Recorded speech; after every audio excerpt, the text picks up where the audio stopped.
against Henry Dinkins, the man accused of killing and kidnapping 10-year-old Breasia Terrells, has wrapped up, and now we wait for a verdict. TV6's Jenna Jackson has been in the courtroom for the entire trial and wraps up closing arguments.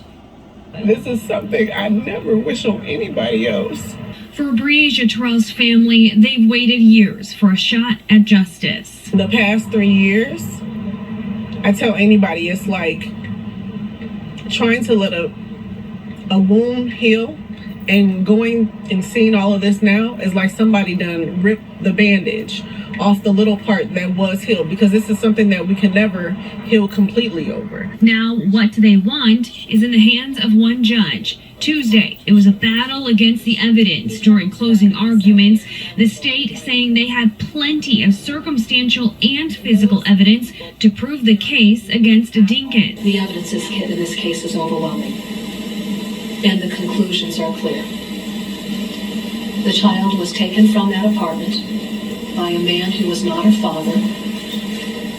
She was taken so that the adult nor her brother would know. She was sexually assaulted, and then that child was murdered. The state pointing to similar soil samples taken from the site where Breasia's remains were found to the ones under Dinkins' Impala.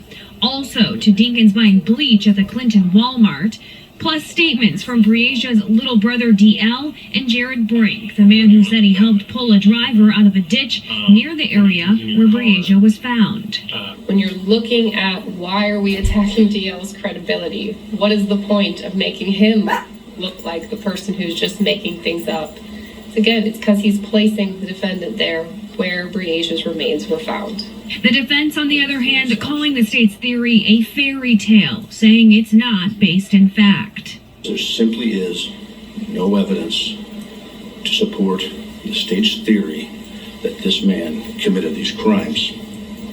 You simply cannot say, based upon what has been presented here, that Henry Dinkins set out on a plan to sexually assault this 10-year-old girl and then decide to execute her, because that's what it was. It was an execution. The defense pointing out the lack of DNA, blood, hair, or fiber evidence tying Dinkins directly to the crime, and saying the Davenport Police Department focused too soon on Dinkins and didn't look at other possibilities. Their choice at that point was to make a case against Henry Dinkins, not build a case based upon the evidence. You see, they had already concluded that Henry Dinkins had done this.